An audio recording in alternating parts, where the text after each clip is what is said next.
Good evening. I'm Michael Strain, Deputy Director of Economic Studies here at AEI. We're very happy that so many of you took on the rain tonight to join us. Did my microphone just die? That's fascinating. And braved our wonderful technology here. Thank you also to those who are watching on the live stream, which I'm sure are multitudes.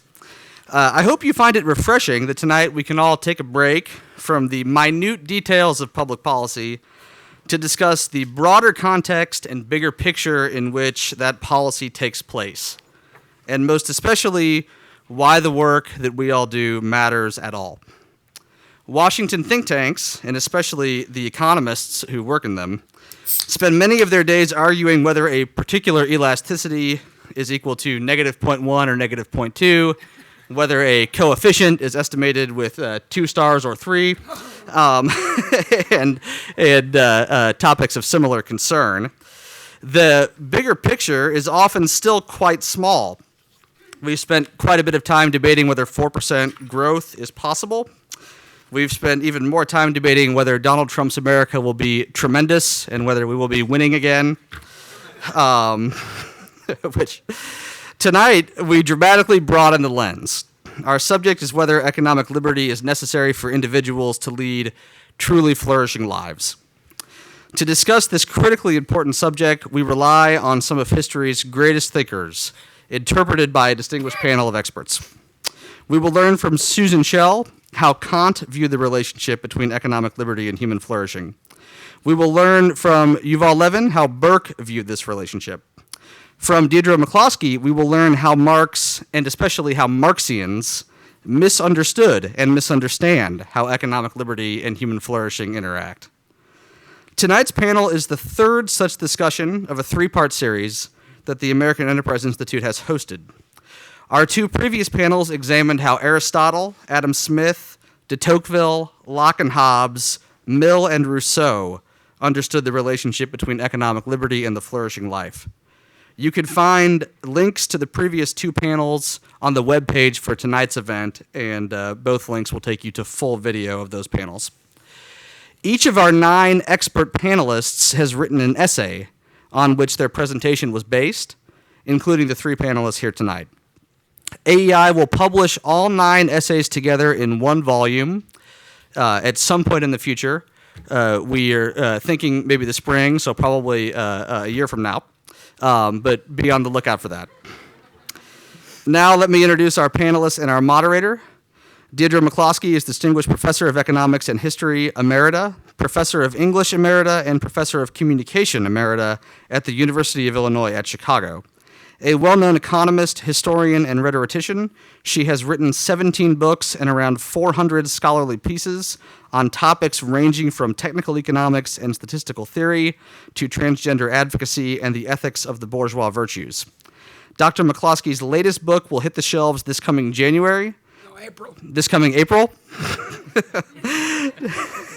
Your online biography needs to be updated. Titled Bourgeois Equality, How Ideas, Not Capital or Institutions, Enrich the World. This is the final book in her bourgeois era trilogy. She holds a PhD in economics from Harvard. Yuval Levin is the editor of National Affairs, a quarterly policy journal, and the Hertog Fellow at the Ethics and Public Policy Center. He has been a member of the White House Domestic Policy Staff and executive director of the President's Council on Bioethics. Dr. Levin's essays and articles have appeared in numerous publications, including the New York Times, the Washington Post, the Wall Street Journal, Commentary, and others. His most recent book is The Great Debate, Edmund Burke, Thomas Paine, and the Birth of Right and Left. He holds a PhD from the Committee on Social Thought at the University of Chicago. Susan Schell is professor and chair of the Department of Political Science at Boston College.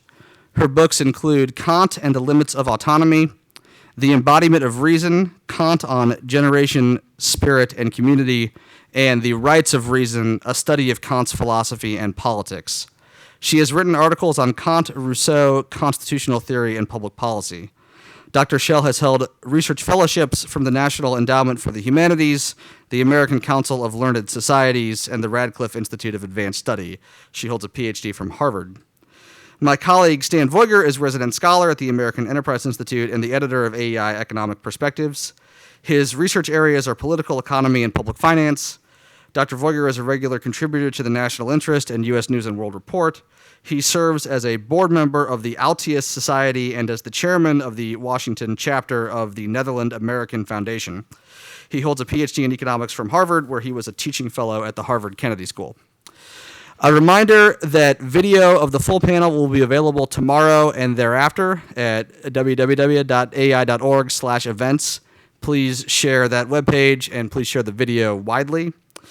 Finally, we hope to see you back here at AEI on October 19th for a lecture by University of Pennsylvania professor Philip Tetlock on his new book, Super Forecasting: The Art and Science of Prediction. Learn more about that by visiting ai.org/events. That's it for me, so I'm not going to sit here for the rest of the night. But I will turn the microphone over to my colleague, Stan Voiger. Thank you very much, Mike. I'm glad I don't introduce anyone. That's typically the task of the moderator. But today the only thing I will do is say our panelists will each speak for about 20 minutes, and then we will turn to the audience for a Q&A. And with that, I will just say that we're going to start out with Yuval Levin on Burke. All right. Well, thank you very much. And thank you to AEI for convening this conversation and for including me in it. I'm very humbled by the company, and I'm very glad to see this complicated and important subject get taken up in this way, in the way it's been in the previous panels, and as we'll try to do tonight. The connection between human flourishing and economic liberty is both absolutely crucial and, I think, terribly underappreciated. We too often now fall into a kind of careless view of economics that sees it as that sees the economy as a sort of machine to be managed by technicians, and ignores its central place in the human experience, its moral and social and political character, and therefore also ignores the philosophical roots and the moral preconditions of the market economy, as well as the philosophical and moral implications of the market economy and the problems it can pose for us. Looking at the links among all of these through the lens of the thought of Edmund Burke can be a good way to be reminded of those moral and political depths of economic questions, because Burke thought about economics almost exclusively as a function of these sorts of broader questions.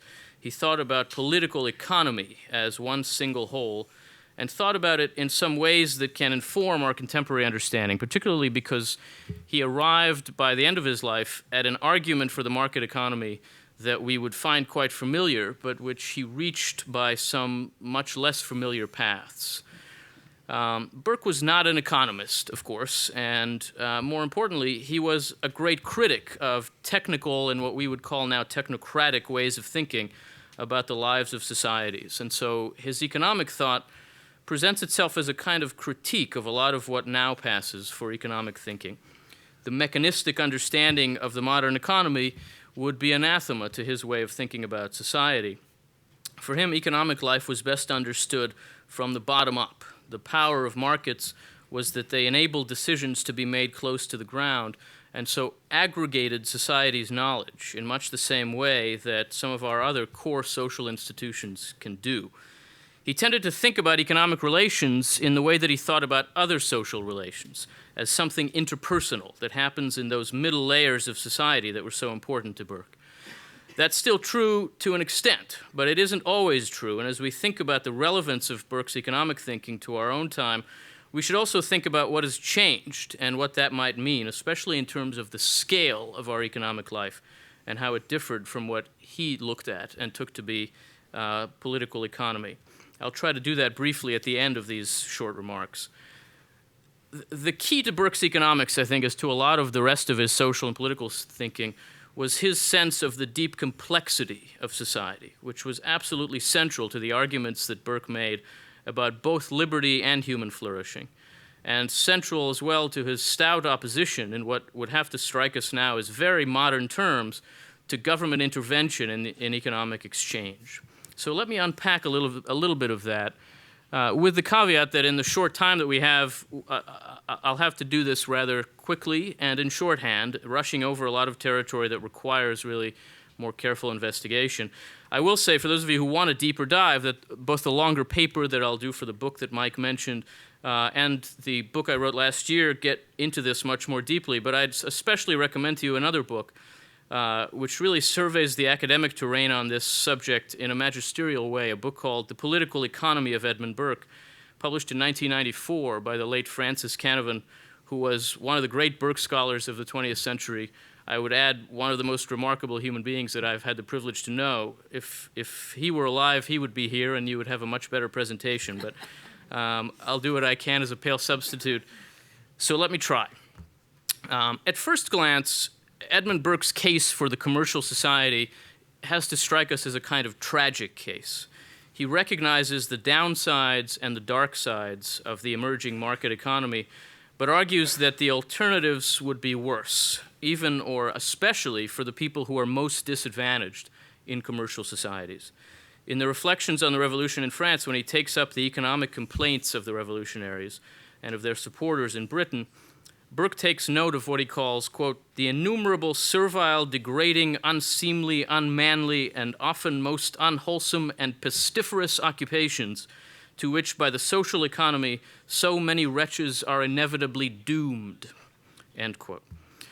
But he argues that the costs of remedying their situation by the sorts of radical economic measures that the French would adopt, the costs not only to society as a whole, but even to those particular wretches, would be far worse than their current circumstances. Unlike his friend Adam Smith, Burke generally doesn't seem to make a case for economic freedom as a transformative force that could dramatically improve the living conditions of the poor. He tends to emphasize the dangers of intervention and the harms of mercantilism more than the benefits and the advantages of laissez-faire. But I say this is so at first glance because Burke's arguments about economics were really almost minor elements of a larger argument about liberty and about human flourishing. And understood in that larger context, his essentially Smithian economic views turn out to be more than a tragic acceptance of the absence of superior alternatives. We can reach Burke's view of human flourishing through his understanding of liberty, and then look again at his explicitly economic arguments to see where they fit. Burke had a lot to say about liberty, but he was certainly not what we might call today a libertarian.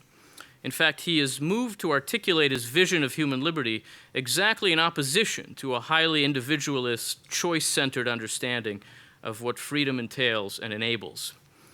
We might see that most clearly in one of Burke's lesser-known writings about the French Revolution. At the beginning of 1789, Burke got a letter from a young Frenchman named Dupont, whom he had met in London the year before. Dupont later would be the formal addressee of the Reflections on the Revolution in France. It was formulated as a letter to him. But this actual exchange of letters between them happened before Burke had made any public statements about the French Revolution.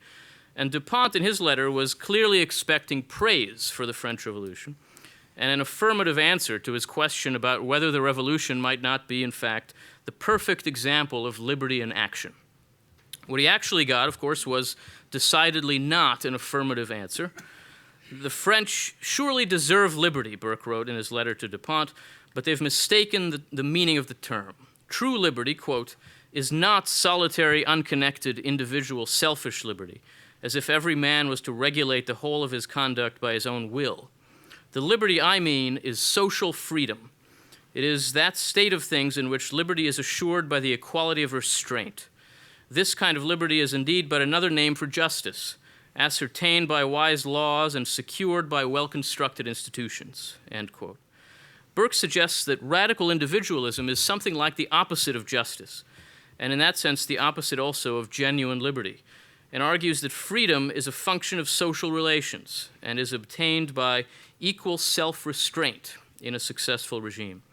His phrase, social freedom, is intended as a kind of counterpart to individual liberty, a term much favored already by then by assorted friends of freedom and also by the French revolutionaries.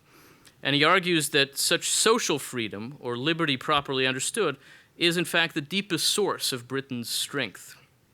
Self-restraint, he says, is at the core of this idea of liberty. Here he is in the Reflections, quote, men are qualified for civil liberty in exact proportion to their disposition to put moral chains upon their own appetites, in proportion as their love to justice is above their rapacity, in proportion as their soundness and sobriety of understanding is above their vanity and presumption, in proportion as they are more disposed to listen to the counsels of the wise and good in preference to the flattery of knaves. Society cannot exist unless a controlling power upon will and appetite is placed somewhere. And the less of it there is within, the more there must be without. It is ordained in the eternal constitution of things that men of intemperate minds cannot be free. Their passions forge their fetters." End quote. This is an idea of liberty that is deeply intertwined with a particular notion of human flourishing. Flourishing as a liberation from hunger and passion, a freedom not only from outside constraint, but also from an inner anarchy. And that kind of freedom is achieved in society and with the help of its institutions of moral formation. At the heart of this vision of flourishing is therefore a sense of the interconnectedness of society, the way in which every human being is ensconced in a dense web of relationships that gives society its shape and its strength. Liberty is not a gift of society. It is the right of every person, but it is a right that can only be exercised within society and that requires immensely complicated social and political arrangements for its exercise and for its perpetuation. The primary reason for that, Burke argues, is that human beings have to be formed for freedom and are not born with that form. It is a social achievement. Social theories that begin with the free and rational individual seem to him to beg a question they can never answer. Where does this free person come from? Every person, after all, comes from a family, which is not a liberal institution, and enters the world both unable to exercise freedom and encumbered by all kinds of social relations that operate as restraints. To get from that beginning to the exercise of liberty, let alone to a society of free people exercising their liberty together, requires much more than the absence of restraint. It requires a social order, a political order, an economic order, a moral order. The only genuine liberty, Burke argued in 1774, is a liberty connected with order, that not only exists along with order and virtue, but which cannot exist at all without them. End quote. Human flourishing, in this sense, is possible only in a rich and complex social order adapted to enable it. And that adaptation is key for Burke. A free society is not found at the end of a syllogism or on the right side of an equation. It is a matter of gradual adaptation, a long-term trial and error process. And society's institutions are means of learning how to enable flourishing and happiness in an ongoing way. That's the case, Burke argues, not because there are no principles of justice or of natural law that should guide society, but because we cannot access those principles as directly as we would like, not through the sort of rational science of politics that the Enlightenment promised, and not through the natural law arguments of the Church. We cannot know them directly, but we can come to know them indirectly through the experience of social and political life itself. The institutions of our society are always seeking them out, and the shapes of those institutions, the shapes they take, are a function of that process of seeking. The historical experience of social and political life for Burke consists in essence of a kind of rubbing up against the principles of natural justice, and the institutions and practices that survive that experience, that are found by men and women across generations to provide them with flourishing and happy lives, take on something of the shape of those principles, because only those that have that shape do survive that process. So over time, as long as they develop through continuous incremental change at the margins, rather than through sharp breaks and jostles, societies come to express in their institutions, in their charters, their traditions, their habits, a kind of model of the standard of justice. Society as it exists after a long process of that sort comes to offer something like an approximation of society as it should exist. This is the essence of Burke's conservatism. It's rooted in a profound epistemological modesty and involves a rejection of highly technical ways of thinking about social life and social change, and an emphasis on evolved institutions that stand between the individual and the nation as a whole and channel dispersed social knowledge, as opposed to engineered institutions that stand above it all and apply centralized technical knowledge.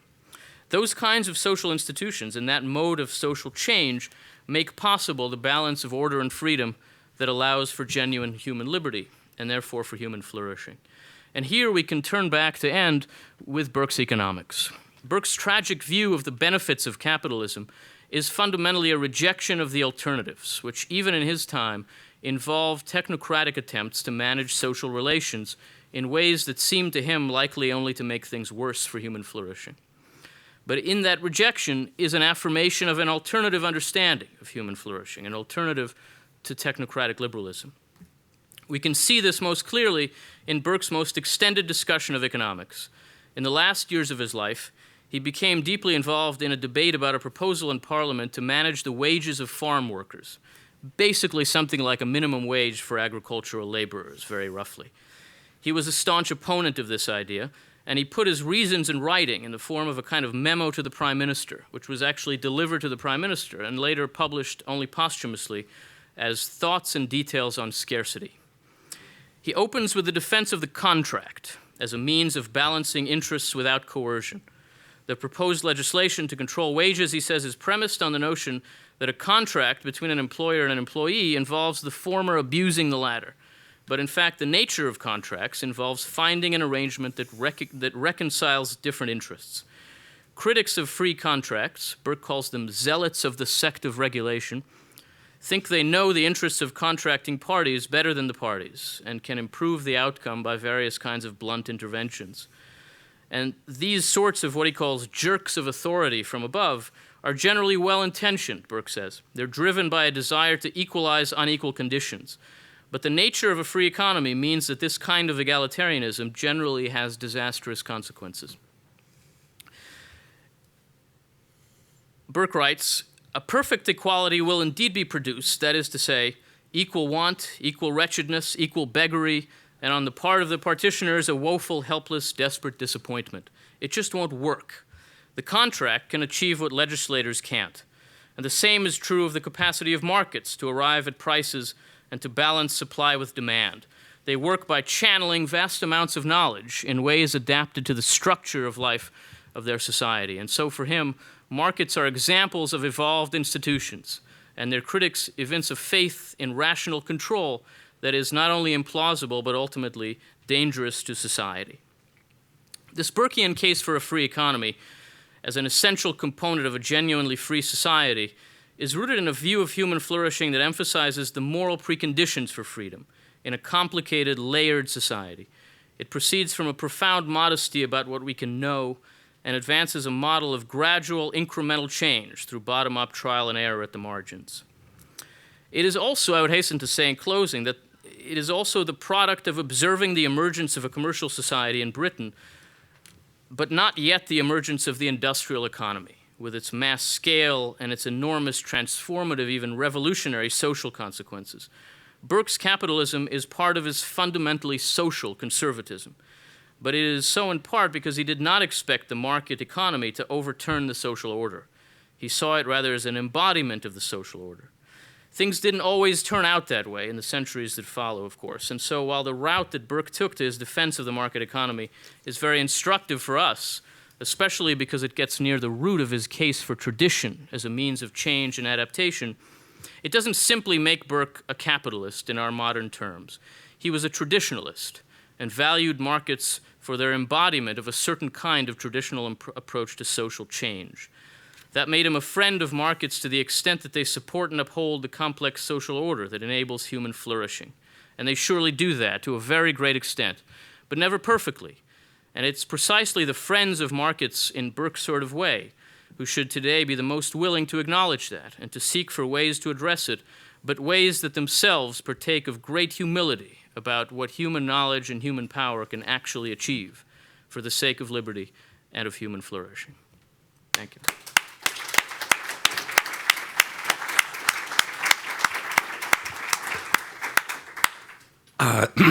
Thank you very much. Unless one of the other two panelists feels an extreme urge to immediately comment on Dr. Levin's comments, I think we can turn to Professor Schell and Immanuel Kant. Thank you very much. Well, is this on or is it not? Okay. Is that good? Yes, that's good. It's an honor and a pleasure to be here to address you today, and especially after hearing Yuval Levin's talk, which in many ways the themes of Burke and Kant overlap. They were near contemporaries. They were in a sense on opposite, well, I mean in a very real sense on opposite sides when it came to the French Revolution. But I think as you'll also see in some ways their diagnoses and remedies were not altogether at odds with one another. And if anything, I think it was a kind of temperamental dispute, rather perhaps in the deepest level of philosophic dispute that most deeply divided them. Now, the question of economic liberty and its relation to human flourishing, in the case of Kant, is an odd question to address, because at least if you take it in a very narrow sense, the answer could be given in one word. The essential relation between economic liberty and human flourishing, zero.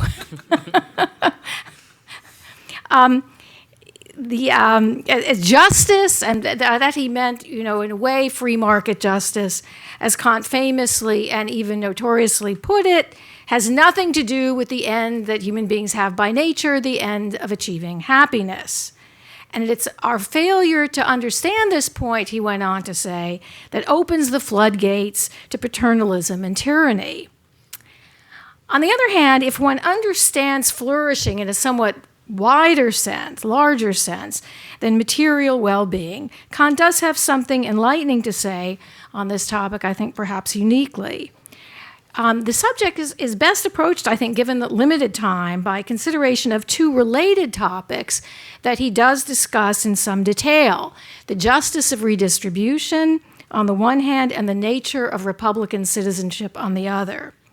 Now, appreciating Kant's views on redistribution is complicated, however, by the divergent ways in which his political economy has traditionally been understood. On one reading, associated with such names as Friedrich von Hayek and John Nozick, among others, the sole legitimate function of the state for Kant is to protect private market outcomes, come what may. This libertarian reading draws support from passages like the following, and here I quote, "The uniform equality of human beings as subjects of a state is perfectly consistent with the utmost inequality of the mass and the degree of its possessions, whether these take the form of physical or mental superiority over others, or of fortuitous external property, and of particular rights, of which there may be many, with respect to others. Thus, the welfare of the one depends very much on the will of the other, the poor depending on the rich.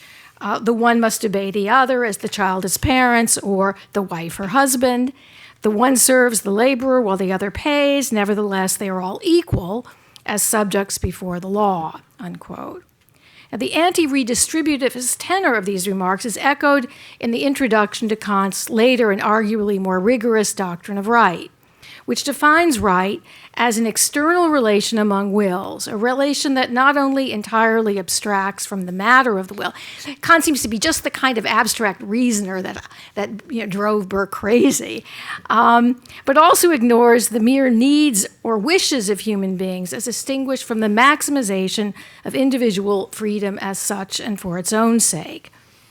At the same time, there's a significant alternative tradition associated with names like Herman Cohen, more recently John Rawls, that views Kant as something closer to a social democrat and staunch defender of the modern welfare state. This reading draws a strength from two main sources. First, Kant's explicit authorization of the state to tax the wealthy to support the poor, and a more general argument that material inequality, beyond a certain point, is incompatible with our equal dignity as citizens, and related to capacity to exercise powers freely and without being overly dependent on the will of others. As Kant puts it, quoting, "To the supreme commander there belongs indirectly, as taking over the duty of the people, the right to impose taxes on the people for the people's own preservation, to wit, institutions for the poor, foundling homes, church organizations, and so forth." Continuing, "The general will of the people has united itself into a society," the Gesellschaft in German, "which should maintain itself perpetually, and as to that end subjected itself to interstate authority in order to maintain those members of the society who are unable to maintain themselves," On the state level, therefore, government is justified in necessitating those with means to provide the means of sustenance to those who are unable to provide for their most necessary natural needs, because the existence of those with means is at the same time as an act of submission under the protection and provision of the Commonwealth that is necessary to their own existence, through which they have made themselves obliged to contribute what is theirs to sustaining their fellow citizens, on which obligation the state now grounds its right. That's a very long sentence, but it's Kant. Now, both the libertarian and the welfare statist readings fail, I think, to do, in my view, to do full justice to what Kant actually intends and the potentially valuable insight that his complex teaching harbors for the present. But again, getting at Kant's meaning is further complicated both by the technicality of his language, you've already gotten a certain taste for that, and the sometimes archaic economic terms in which he expresses himself, understandable in light of the economic and legal backwardness of Prussia in his time, where serfdom had not yet been completely abolished, and higher offices of the military were not yet open on the basis of merit and would not be until the end of World War I. Still, I think we can make some progress by attending carefully to what Kant means here by what he calls society, Gesellschaft, as distinguished from the state or legal order proper, Staat. The state is authorized to tax the rich in order to maintain those not able to meet their most basic natural needs through no fault of their own, in order, Kant says, to preserve society, as distinguished from the state. Now, society, in Kant's peculiar sense, could be understood as the natural matrix, absent which the juridical condition or government by rule of law can't exist at all. It's not the neediness of the poor as individual human beings that grounds the state's authorization here, nor is it any individual right as such to maintenance by the state.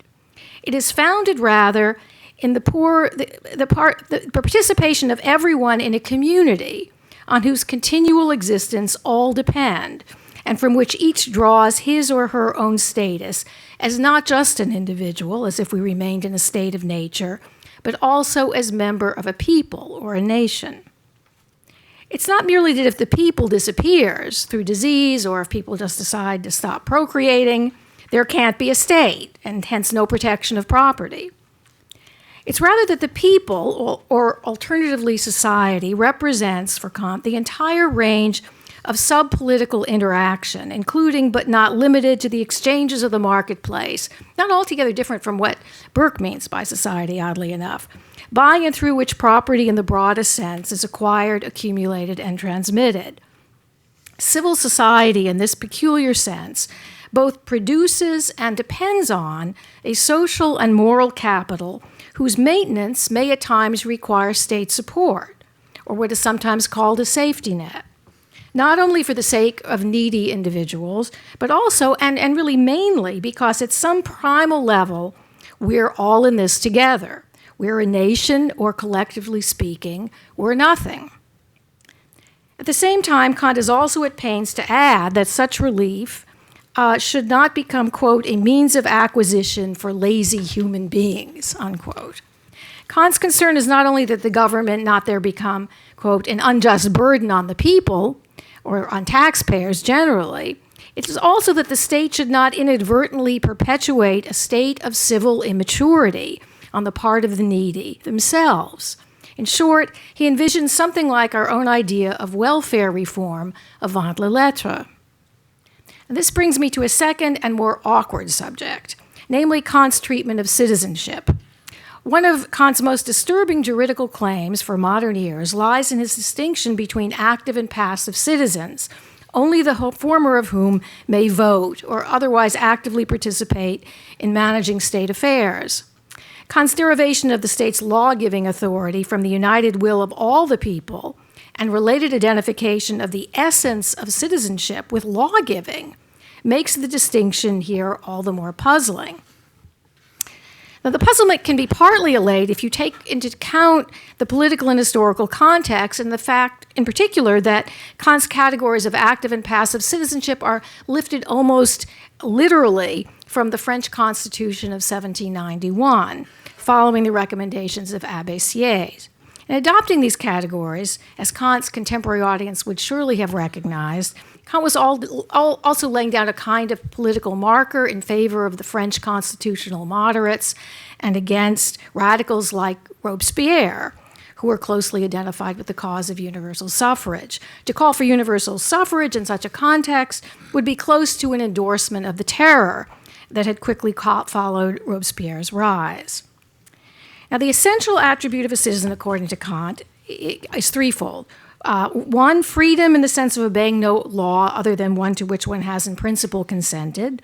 Two, equality, the sense of regarding oneself, no one among the people as superior to oneself in moral capacity to bind others. And third, and I think most interestingly, perhaps, self-reliance or self-subsistence. The German word is Selbstständigkeit, in the sense of owing one's preservation to one's own rights and forces as a member of the Commonwealth, as he puts it.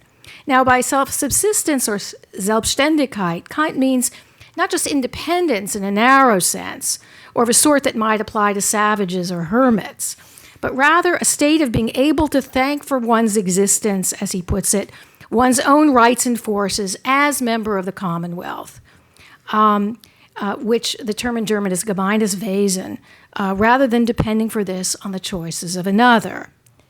In other words, in a way, being self-organized, knowing what you're about and being in charge of yourself. Kant's verbal linkage between the essence or Wesen of the citizen and the Commonwealth, or literally the common essence, Gemeinwesen, drives home, I think, the integrative character of civic self-subsistence. The citizen is independent or self-subsistent not in an autarchical sense for Kant, but only in relation to as an integral member, that is to say, of the whole. Now, that all members of the people are not self-subsistent in this sense makes necessary a distinction, however, between active and passive citizens, only the former of whom are qualified to vote. Kant is sensitive to the difficulty bordering on contradiction that this necessity poses, given his essential definition of a citizen as a law-giving member of the state. Kant responds with a series of clarifying examples of those who are only fit to be passive citizens. Quote, the journeyman of a merchant or craftsman, the domestic servant, not one who stands in service to the state, the minor, natural or civil, all women, and generally anyone who is compelled to maintain his existence, nurture and protection, not through his own operation, but according to the operations of another other than the state, lacks civil personality, and his existence is, so to speak, only inherence. The woodcutter whom I employ in my yard, the blacksmith in India who goes house to house with iron in his hammer, anvil and bellows to work with iron in comparison with the European carpenter or blacksmith, who can place the products of his labor publicly up for sale as wares, the house tutor in comparison with the school teacher, the tenant farmer in comparison with the leasehold farmer, and so forth, are merely handymen of the Commonwealth because they must be under the direction and protection of other individuals and thus possess no civil self-subsistence. Now, what each of these figures has in common is a shared need to be under the direction and protection of another. Such dependence, though entirely consistent, Kant claims, with one's human rights, so long as it is based either on one's natural status as a minor, as with children, or arrangements arising from one's own choice, and limited by the rights of humanity in one's own person. Those who sign on voluntarily to be servants or day laborers or wives, I suppose, cannot be asked to perform acts that are inherently degrading. Now, Kant's own distinction between active and passive citizenship might thus be put as follows. On the one hand, the passive citizen, like all citizens, participates in that general will by which all are united to give law in which each wills for all and all for each. A law that is necessarily just in accordance with the principle that no one can do himself an injustice. On the other hand, the organized power that is thereby authorized, the government, so to speak, through which subsequent positive laws are to be introduced, is to be conceived, in Kant's view, as a separate body in its own right, The voting members of that civic body, unlike the general members of society at large, have what he here calls civil personality, as distinguished from the moral personality, both internal and external, that no human being is capable of giving up. If this is indeed the right way to understand Kant's distinction between active and passive citizenship, how might it bear on issues of redistributive justice, and in particular the duty or authorization to compel those with means to provide for those in need? And in what way, if at all, might the requirement that passive citizens be able to work their way up to active citizen, if the category of passive citizenship is to remain consistent with citizens' innate right to freedom and equality, bear on the more general question of human flourishing? One answer that does not seem satisfactory, at least if one wishes to remain true to Kant's own text, is the recent and increasingly influential view that dependence as such represents a violation of the innate right to independence from the will of others. And there's quite an influential school of scholarship now that takes that view. A violation the state is according to obliged to set right by vigorous redistributive intervention. For as we have seen by Kant's own lights, there is nothing intrinsically wrong or contrary to right with the condition of economic or personal dependence, so long as it arises from one's own choice and or temporary natural incapacity, such as youth or imbecility. I would suggest instead the following two-tiered approach. The first stems from the duty of the people to provide for the most basic natural needs of those who through no fault of their own cannot provide for themselves, either self-sufficiently in the matter of active citizens or through other voluntary arrangements, for example, by temporarily hiring out to another the use of their own forces.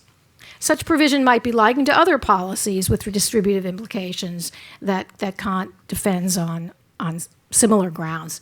And given flexible and rising standards of what it means to have one's basic natural needs met, such provision might indeed prove quite expansive, including access to adequate health care, decent housing, nutritional support, and so on, so long as care were taken that such provision not become a means of acquisition for the lazy.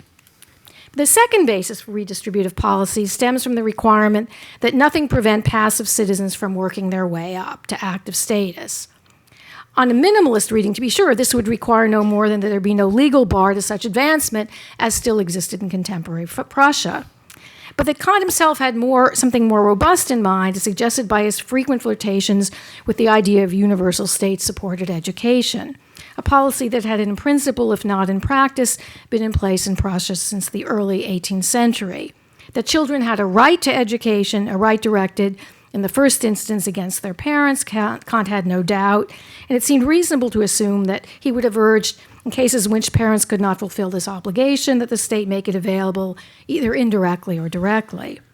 At the same time, the content of the education that Kant favored, as described in his lectures on pedagogy, suggests the limits he would probably have placed on positive state efforts to help citizens advance from passive to active status, namely that such policies not unwittingly subvert a citizen's own efforts to become able to maintain himself through his own forces.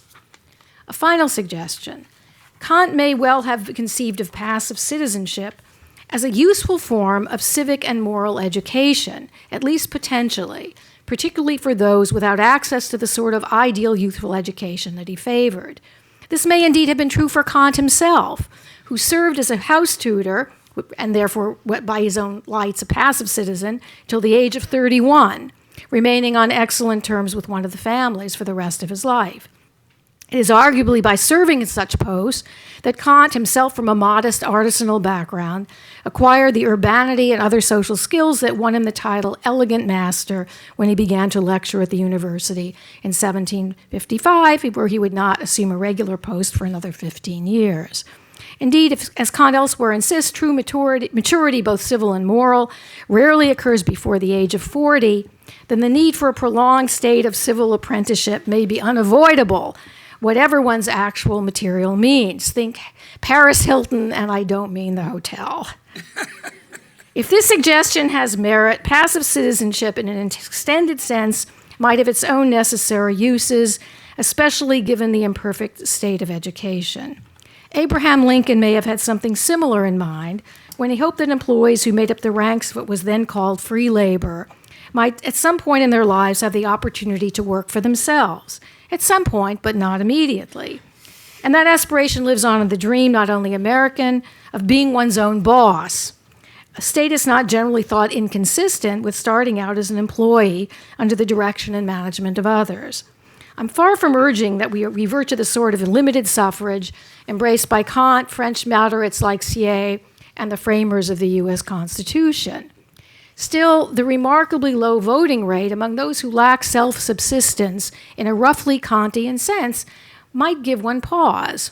Perhaps this is less deplorable from a civil and moral point of view than most liberal Democrats today are wont to think. What is crucial from a Kantian point of view, suitably updated, is that any state of apprenticeship be genuinely conducive to the acquisition of Selbstständigkeit, or what might be called, to coin a phrase, civic character.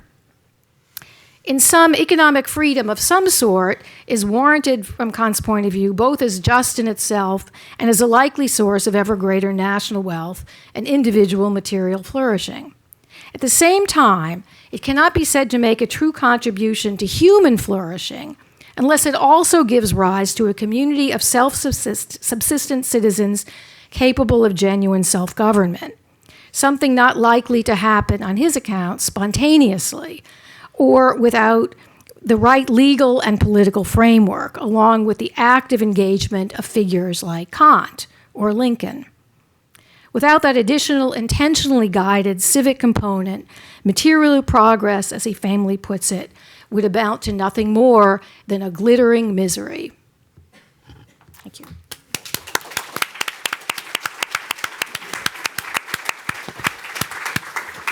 Well, between Mike delivering introductions for me and the speakers sticking to exactly 1,200 seconds of speaking time, I certainly feel like a passive citizen. But despite my lack of Selbstständigkeit, I feel that I am indeed flourishing here. So let's see how our next speaker does on this front. Professor McCloskey, please do go ahead. Yes, Var. I've learned here from my colleagues. It turns out you learn more through your ears than your mouth. And I learned from Yuval that I really must read more Burke. It's been a long time since I've read any Burke.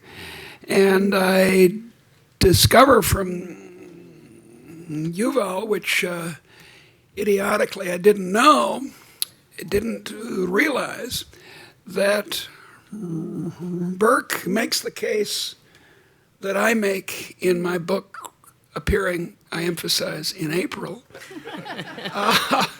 that we need in a flourishing society to have an ethical base. That it won't do to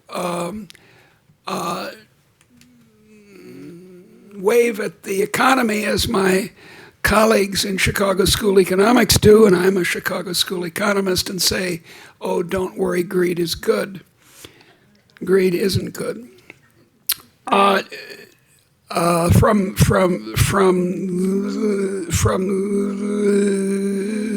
From Susan, I learned that I should read more Kant. That's a pleasure. I have a friend who is a philosopher about my age, and he learned German by reading The Critique of Pure Reason. He said the first sentence took him an entire day. But I must read more Kant. I worry from Susan's discussion that Kant was, after all, a statist, and I think you would agree, which is to say he was a Prussian. And Burke, it seems to me, with me, I mean, I could say that Burke agrees with me, that the state is worrisome, and that power tends to erupt. And as Adam Smith famously said, it's not the case that you can move people around on a social board like chessmen. Now, on the matter of the economy and flourishing overlapping, I think Susan's early statement that there's zero overlap in Kant is what Kant would like things to have worked out as, that there's no connection at all. In Burke, as in John Tomasi's very interesting work, you could argue a very large overlap that what we do in our lives is largely in the economy. And so the freedoms that what I call the clerisy is mainly interested in, free speech and free universities and so forth, are not what most people are concerned with. They're concerned with freedom to open a shop. In Marx, which is my assigned subject, unlike my colleagues here, Yuval is a pro-Burkean. Susan is a quasi-substitute pro-Kantian. I was once a Marxist, but I grew out of it. It's important to understand that is a very common intellectual political biography in the last century, and will, I hope, continue. That people start on the left, and the question is why so many people start on the left. Perhaps half the people in this room started as Marxoids of some sort. I certainly did. And I think the answer is, and this is one of the main issues that I confront in my own contribution to this, is that we start in a socialized economy.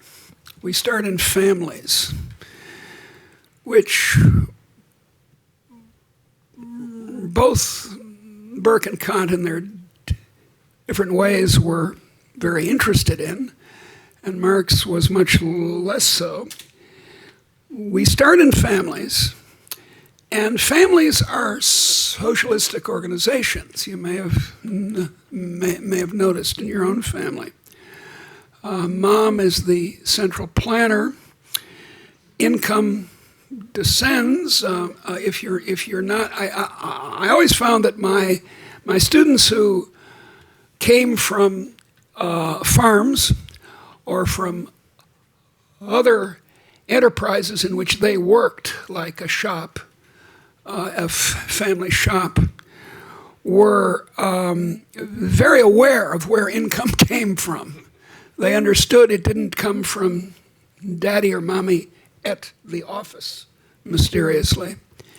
And then, having fallen on the family, is to be distributed in a fair fashion. That economic model is a very natural one, and a generous and sensitive adolescent, as I suppose we all were at one time, when she first notices that there are very poor people in the world, is liable to think, well, let's open daddy's wallet and give to the poor. The problem with this plan is that it can be, that it does not work. That's its essential problem. That it works very poorly. There's of course a case that we bleeding heart libertarians, which is how I call myself, or Christian libertarians, as I call myself now, there's a strong case to be made for helping people who can't help themselves. But there's not a case for comprehensive seizure of the economy by the state. Now, as to Marx, this is all about Marx implicitly. I enrage my right-wing friends, and some of them are here, by stating what I regard as the obvious, which is Karl Marx was the greatest social thinker in the 19th century, without compare. Anyone who reads any Marx, I think, with an open mind will come to that conclusion. And certainly at 18, it's hard to resist the brilliance of Marx. But then I immediately enrage all my. I then enrage my left-wing friends, of which I have a great number, by saying that Marx was mistaken on almost every point of concept and fact. And that, I think, is the puzzle.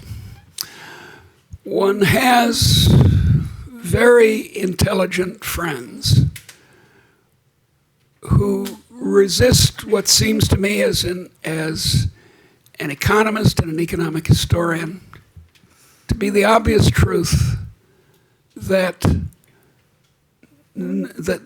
there isn't anything to be saved in Marxism for the modern world. I think there is something to be saved in Burke and Kant, very much so. But I think that Marx is an anti-flourishing theorist. Of course, he says and wants and wanted urgently to help the mass of the people to achieve economic and cultural flourishing. But isn't it obvious that the attempts to implement Marxism have resulted in something like, well, not something like, have resulted in the opposite of flourishing. I was a colleague for a while of Eric Hobsbawm, a great Marxist historian. I didn't know Eric very well, but I had lunch with him frequently and drank a good deal of beer, English beer, so that was good. And in his very engaging autobiography, which I urge you to read, Eric Hobsbawm, 2002, he explains how when he was 14 in 1931 in Germany, he wanted to be a member of the Communist Party, but wasn't allowed to join because he was too young, and at age 16 he joined, and continued to be a member of the Communist Party of Great Britain, where he ended up, until a few months before it dissolved itself in 1991. So he was a card-carrying, if somewhat unorthodox follower of Marx, and indeed an official communist all those years. And in the book, he stops every once in a while to explain why he didn't defect from the Communist Party after Stalin's crimes, after 1956, after 1968, after. And he says, and it's very remarkable, this extremely intelligent, very good historian, though I must say wrong about lots of things, but this very good historian, very intelligent man, says, well, I didn't want to give the McCarthyites the pleasure.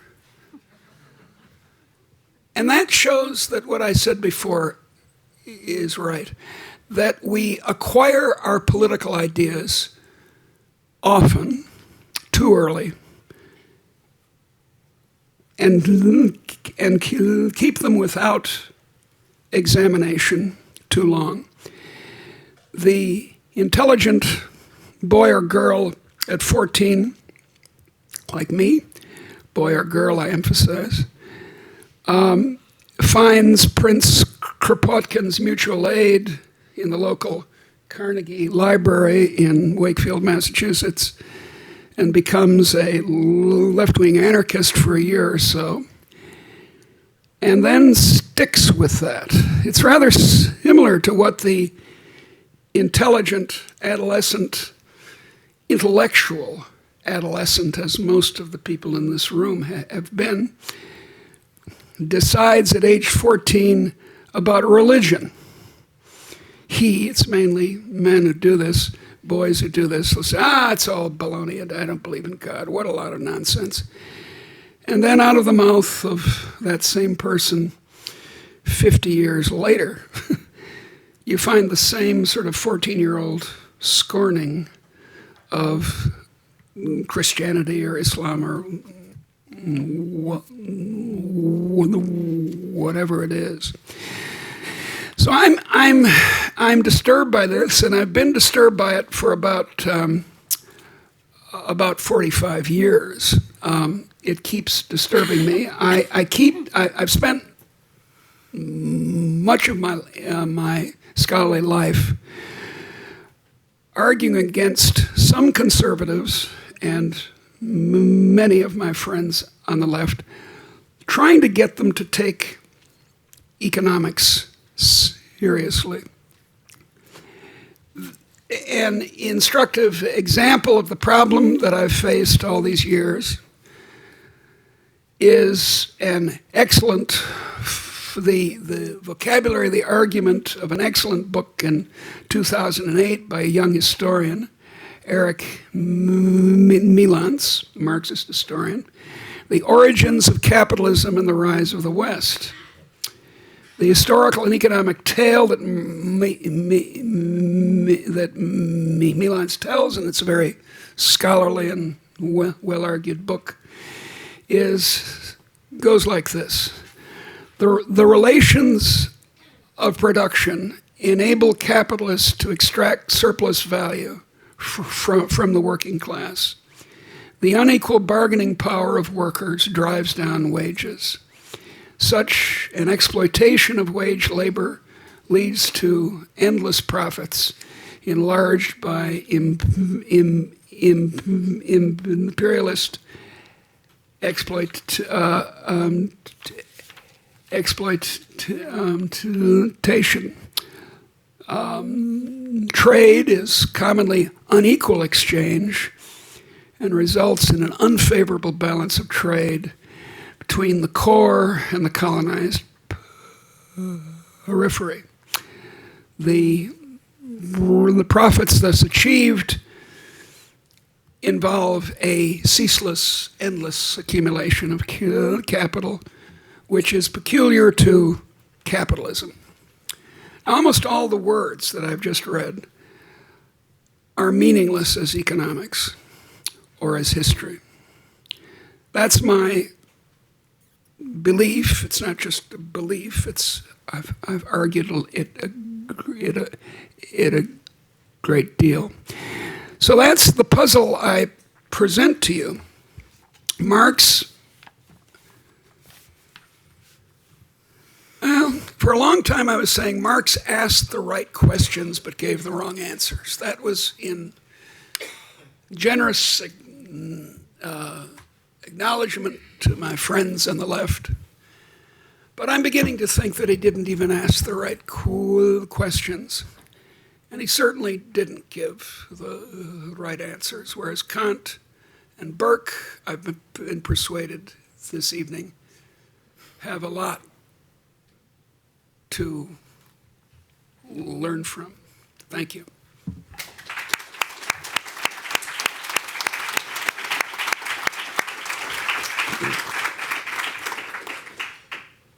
So first, I'd like to thank all three of our panelists, and I would like to give them the opportunity to add anything they would like to add to their remarks, driven by what they've heard from the other panelists. Well, You've already done that, yeah. That's true. But in case Yuval wants to embrace Marxism, now would be a good moment. No, thanks, Sal. If I'll not, we're keep mulling gonna. that one. express your inner Marx. If not, we're gonna turn to the audience and any questions that may arise from there. If I point at you and identify you, then you are allowed to deliver a concise string of words that ideally ends with a question mark. And we'll discuss the issue, but please wait for the mic to arrive. And we're going to start here in the front row. Yellow and black tie. Good evening. My name is Ted Gebhard. The topic tonight is economic liberty. We haven't really defined what we mean by economic liberty. Is it more than just voluntary exchange? And does it have certain requirements, institutional requirements, such as contract law, private property, enforcement of contracts, and so forth, whether that be statutory or just custom or tradition? I'm worried about the institutional condition here, because I think the institutions are, as we say in economics, endogenous. That is, I think they get made if there is substantial freedom of contract. So I don't think you can do what's become orthodoxy at the World Bank, which is to add institutions and stir. I don't think that quite works, but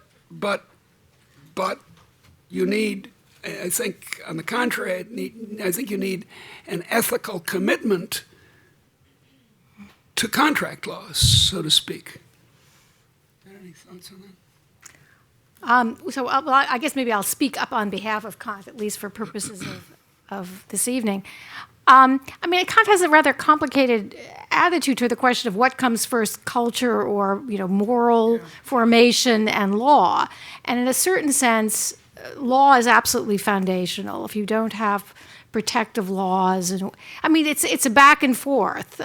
Historically speaking, without Roman law and its evolving kind of Christianized form in medieval Europe, there wouldn't have been markets, and so it's a complex back and forth. And before the French Revolution, I think he assumed that in a way that the culture of freedom would have to come before legal republicanism, and he hoped that under an enlightened despot like Frederick the Great, the laws would gradually adjust themselves through the self-interest of right-thinking monarchs in a way that would eventuate in laws that supported republican institutions that also had a contract-based legal structure that supported certain kinds of economic freedom. After the French Revolution, I think he became much more aware that things might not go in this nice incremental path, and that it was always going to be a kind of complex dialectical relationship that would sometimes be very messy. And so I think it doesn't necessarily follow that if you just leave people alone, eventually laws emerge that protect and nurture freedom. I think at least Kant's point of view is that at least at a certain point in history, conscious direction and a kind of Republican consciousness raising among the citizenry broadly speaking, public enlightenment, public education, critical, a more critical frame of mind, a certain reluctance to do things just because someone in authority has given you orders, and so on, that over time that will tend to produce this happy combination of law and custom. But from Kant's point of view, it's by no means inevitable and can be a very painful and messy process. So I don't know if that speaks to your question adequately. I would add, I think Burke has something like this view too, the sense that liberty and economic liberty isn't just what happens when you let things be. And in fact, your question of what does the term mean is something you always have to ask in reading Burke, because he has a habit. He's worried that people he disagrees with are taking ownership of terms he thinks are essential to the vocabulary of a free society. And so the term liberal and the term equality and the term liberty and the term social contract, for example, are all things that Burke tries to redefine. He takes terms that are the parlance of the revolutionaries and their friends in Britain and tries to give them different meanings. And it's especially so with liberty, which he doesn't take to be license, and in fact takes to be a state that is only possible in a society that is committed to restraining license for the purpose of a certain kind of human flourishing. And so economic liberty is very institutional for him. It's a function especially of contract law, but also of respect for property and of a kind of self-restraint with regard to property that then allows people to use their labor and their property as they would like to.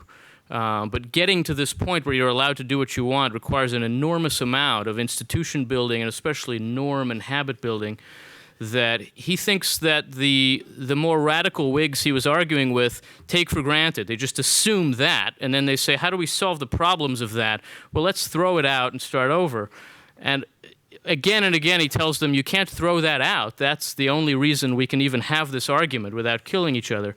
And so he wants to begin from something like that institutional structure and see how you can improve its problems from the inside. Let's go over here. Let's go over here. My name is Scott Greenberg. I was interested by one of Professor Schell's themes about the move, about Kant's comments about independence. It seems that, at least for Kant, independence is a central part of human flourishing because you don't get some sorts of the rights of citizens until you have some level of not being reliant on other people. To what extent in the thought of Marx, or how we should properly respond to Marx, and in the thought of Burke, is independence constituted as a part of or opposed to human flourishing? Well, in the case of Marx, as we all know, I mean, it's odd to be talking about Marx. It's odd that I'm talking about Marx, but it's odd that we're treating Marx as though he were as unknown, incorrectly unknown, as Burke and Kant. Most people are not deep on either of those people. Most people in this room have read a great deal of Marx. But although he promises individual flourishing in the ideal communist society, his analysis is class analysis. Obviously, everyone here knows that. And to speak in terms of classes, instead of these complicated autonomous individuals and these Burkean people developing inside a complicated web of society, it aggregates people. And that's a problem for, I think, in Marx, that it is rather lumping. I think for Burke, his discussion of independence is one of those things that contemporary conservatives are uncomfortable with about Burke. And I think there are a lot of things that contemporary conservatives are uncomfortable with about Burke, and they should read more of those and think about what makes them uncomfortable. But Burke does not believe that independence is a possibility. The idea that the problem with one public program or another is that it creates dependency would strike him as very peculiar. Dependency is the human condition. There is no such thing as a person who's not dependent on others. The question is dependence on whom and what manner of interdependence. Does dependence come with reciprocal obligations? Does it come with a social relation that's grounded somehow in personal experience? I think what a lot of people on the right today mean when they talk about dependency is a kind of dependence on an almost an abstraction, on a public body that is so far from your daily experience that you don't know it, and you don't owe it much in return, and it's not a relationship. But the idea that being dependent is the problem, and that the ideal is independence, it seems to me is rooted in a kind of radical individualism that doesn't actually point in the direction that people who talk that way would like very much. Just to say on Kant's behalf, what he means by independence is really being a grown-up, being mature, having your act together, as we used to say back in the day. And I think one way in which he does disagree, both temperamentally and otherwise with Burke, and one way in which Burke really has to be, in a way, modified for our purposes, in the way I think you were pointing to, Burke, at least I bow to your much superior understanding and knowledge of Burke, but he does seem to be rather comfortable with the idea of a hereditary kind of oligarchic aristocracy, and that kind of deference, relations of deference, and the doffing of the hat, to the manor born, and all of that, with a slight permission of a few to rise, but not too quickly and not too many. That really was anathema to Kant, the self-made man. But what he means by independence is, again, I think, not, that's why I tried to say that it's hard to tease out exactly what he has in mind concretely, but it's independence as a kind of integral member of a community. That is to say, you are able to manage your own affairs, and for that very reason can take responsibility for the community and managing the collective affairs of the group, so that it's not in isolation or just leave me alone or get off my back or even don't tread on me. Yeah. It's more of a kind of I'm an adult and I'm able to then in charge of my own life, and therefore I really do have a claim to have a say in the managing of our collective lives. And so for him, that really is, a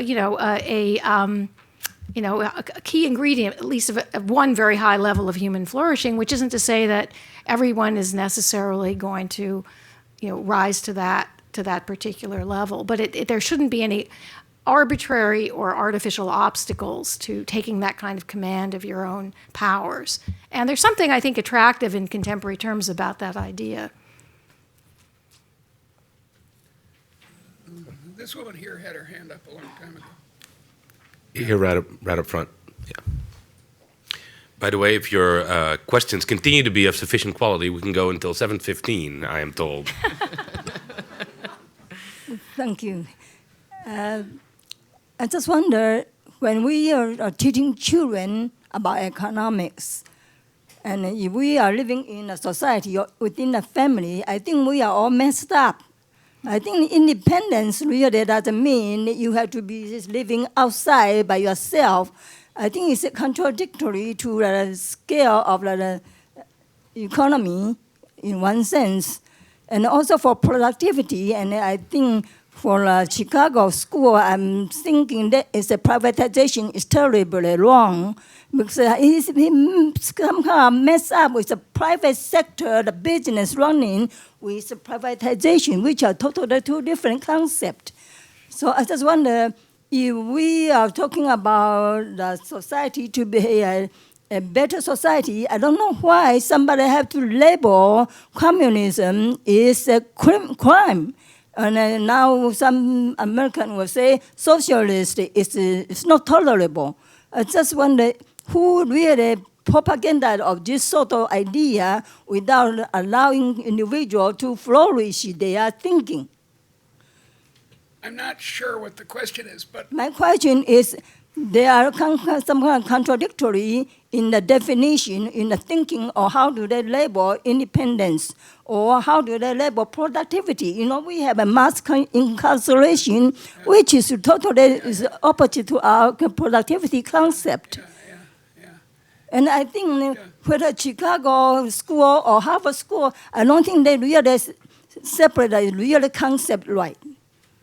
Well, I was educated at Harvard, and I taught for 12 years at Chicago, so I'm sort of both a Harvard economist and a Chicago economist. And I do believe that there is here. let me put it this way. Ideas have consequences. And that Marx denied, though highly inconsistently, he continued to write. And the idea, let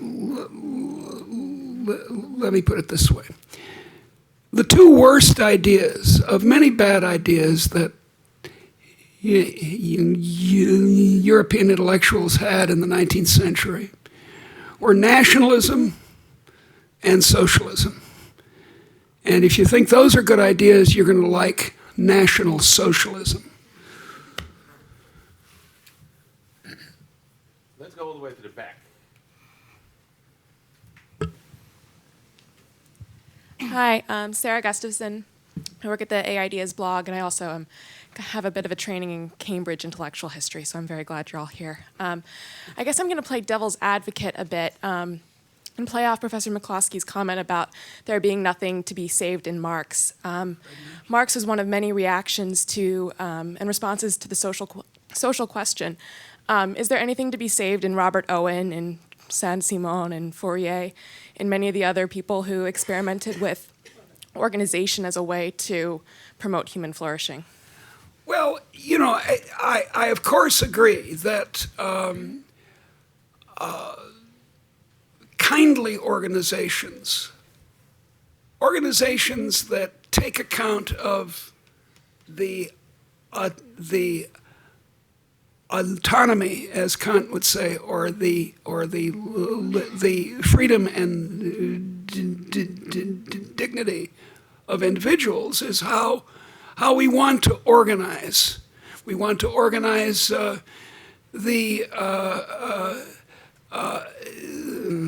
this very organization in the same way, and having respect for each other, as contrasted to the hierarchy of an earlier society.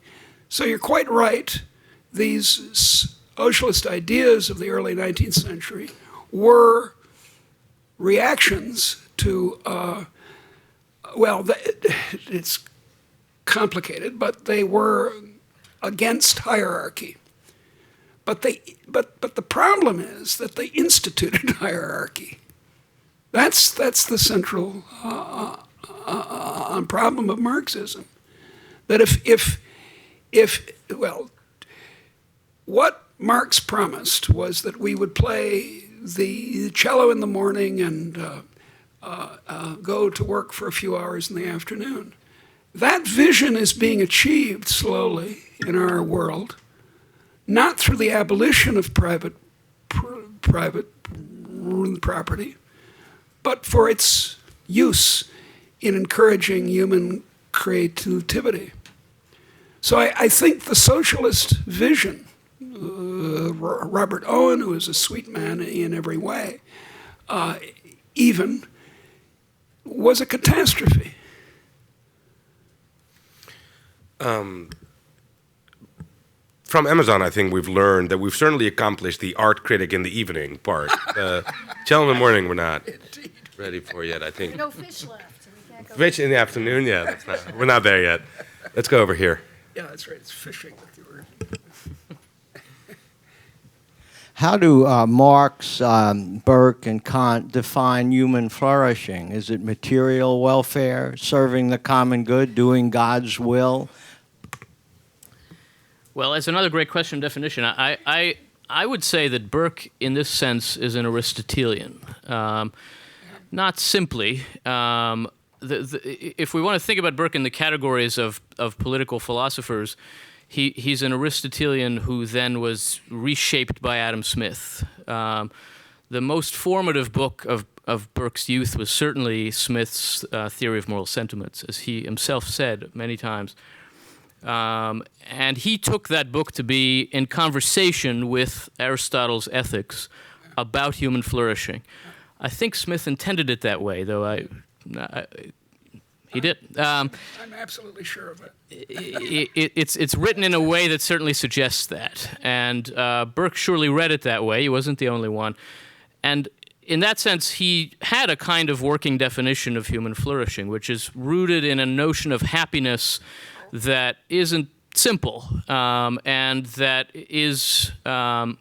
itself answers to a kind of interconnectivity of life. That it's a happiness that's only possible in the context of a flourishing society that somehow mirrors what the right kind of soul is. In that sense, it's a recognizable idea of human flourishing, not a simply defined one in a short dictionary definition, but I think a lot of Burke's thinking is easier to understand if you think of him as a kind of Aristotelian who was then transformed really by reading Smith as a young man. So Kant was definitely not an Aristotelian when it comes to human flourishing. I think he regarded the modern scientific revolution and its authority in its place to really make any kind of serious Aristotelianism about human nature impossible, given what we know about nature or think we know about nature on the basis of modern science. And therefore, for him, one really needed a very different philosophic basis for understanding human freedom. And he learned a lot from Rousseau. He learned a lot from Adam Smith also. And it's a very complicated question, and probably ultimately his idea of human flourishing has a kind of strenuous moral component, which would take a lot of arguing for, and that probably wouldn't go over, seem self-evident.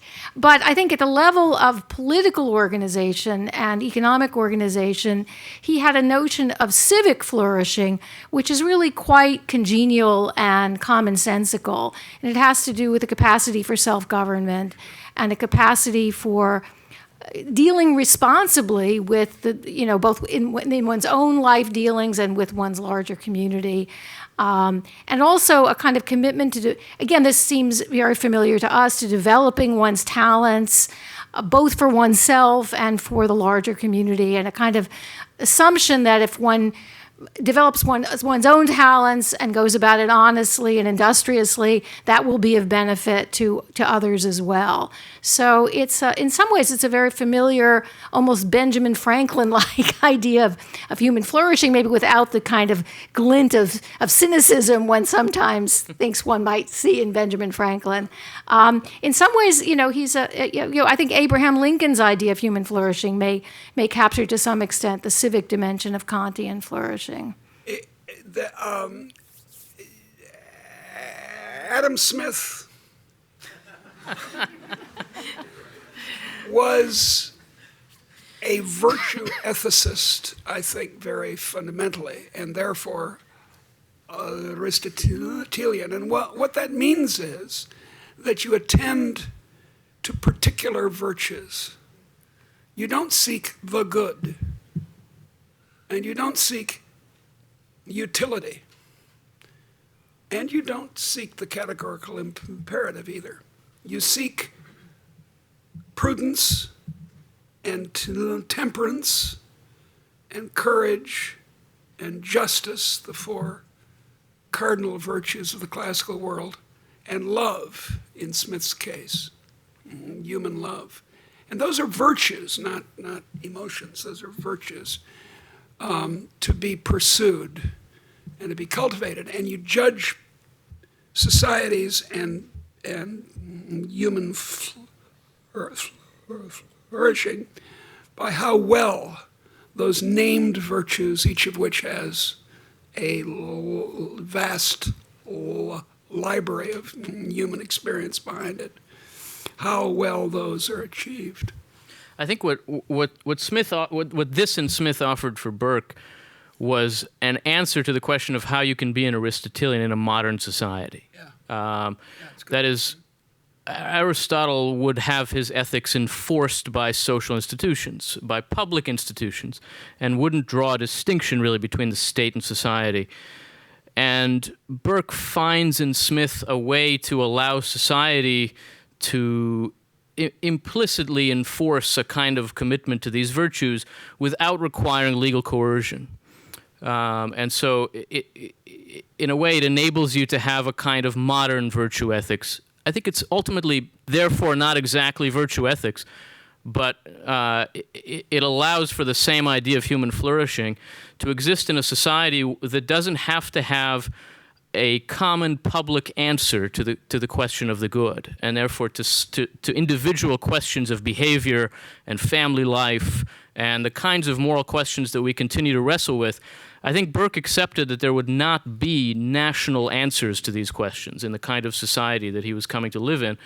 And in seeking for a different way to sustain an idea of flourishing, he found a very attractive approach in Smith. So I want to make the argument again for the importance of the political whole and the national vision, if only because we live in a world where there are other nations and other political orders that we have to defend ourselves against from time to time, but also because in a way, and I guess I would make an argument not just for Kant or for Smith or for Burke, but in a way the study of political economy more broadly, or political philosophy, that many of the things that we take for granted were, in a way, are the result of the ideas of men who thought very deeply about the relationship between politics and economics and human flourishing more broadly.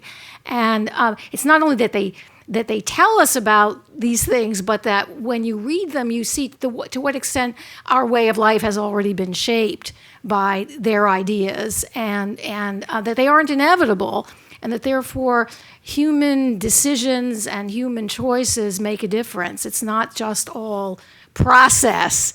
And to some extent, I think Adam Smith was describing a world that had been shaped very much by people like John Locke, who maybe should be up here too, with a spokesperson, because there I think you would reintroduce the importance of certain basic principles of justice that people from time to time rally around, notions of human rights that are more explicit than Burke wanted them to be. I mean, in a certain sense, from my point of view, Burke's England had already internalized a lot of those abstract principles, so you could afford to be casual about them.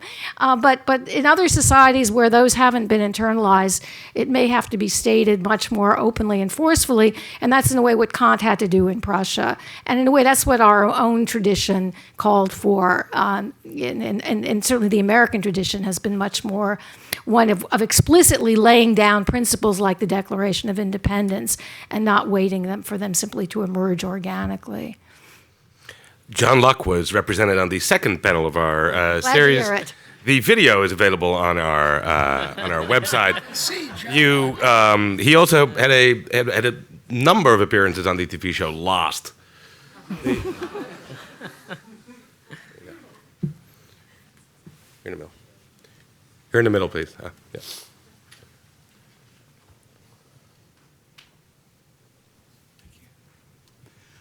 Paul Marengoff, former Marxist. Good. I'm a former red diaper baby. Does that count? Those who are not Marxists before they're 18 have no heart. Right, etc. Those who are not still Marxists at 25 have no brain. I just made it. Yeah, likewise.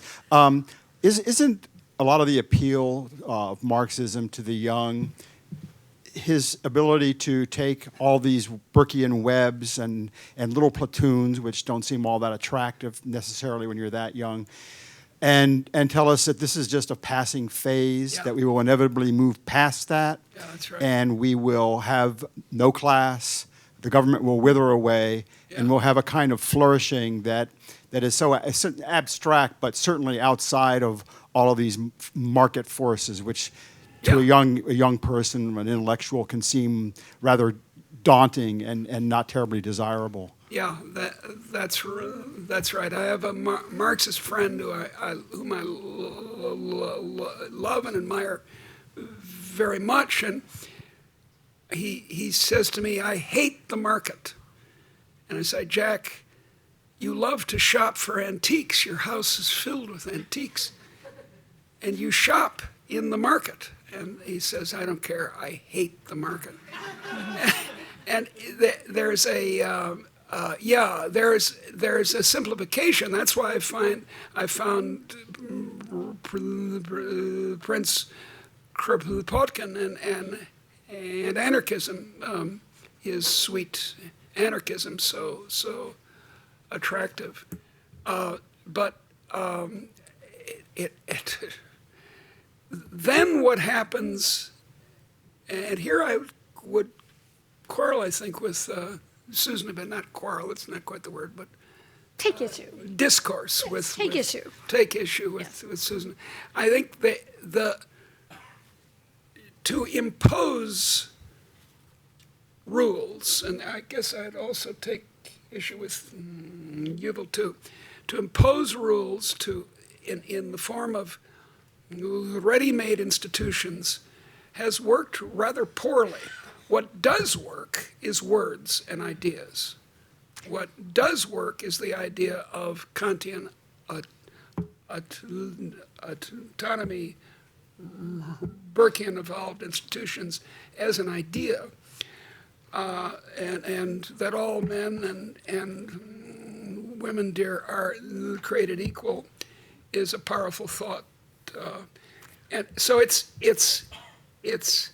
ethics and morality, which is something that people at 18 don't want to hear about, I guess. Well, if I can also take issue. Take issue. Well, I just worry that it might have taken, ideas a long time to get rid of slavery. Mm-hmm. And, sometimes you have to just stand by principle, Well, I agree. articulate them, and defend them. I agree.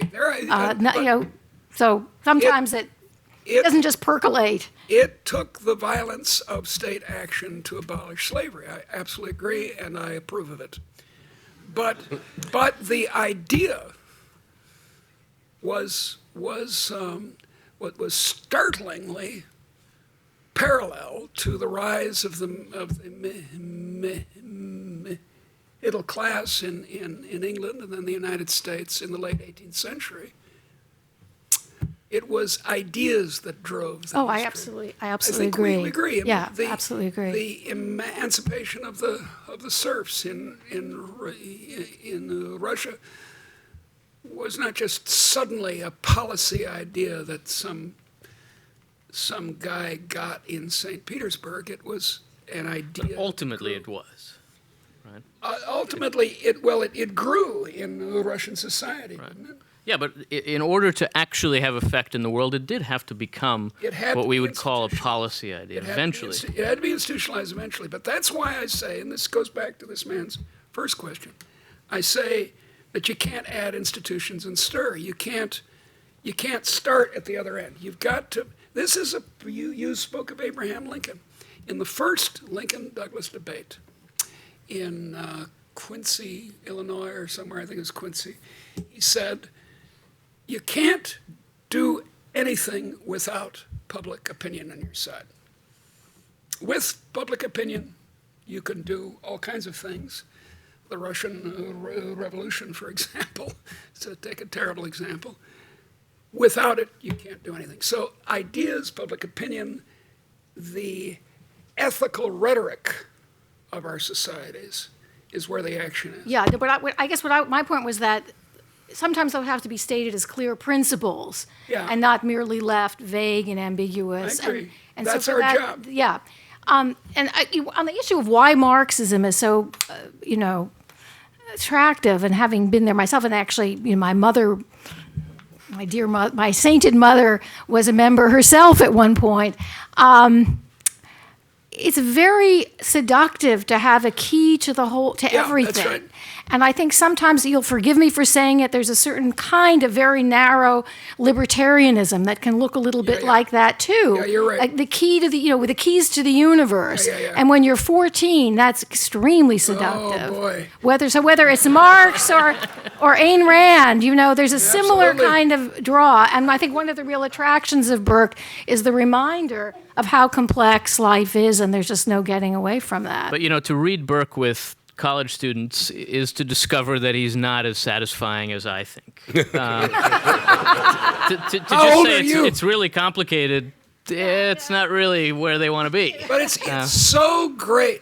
I'm fond of saying that at 18, I knew everything. Because I knew that the history of all hitherto existing societies is the history of class struggle. What more do you need? I think that the anti-slavery consensus that we've formed here, a good note. We're all against slavery. As idea, as policy, or enforced by the Supreme Commander is a good note to end our conversation on. I agree. Many thanks again to our panelists and to all of you for coming.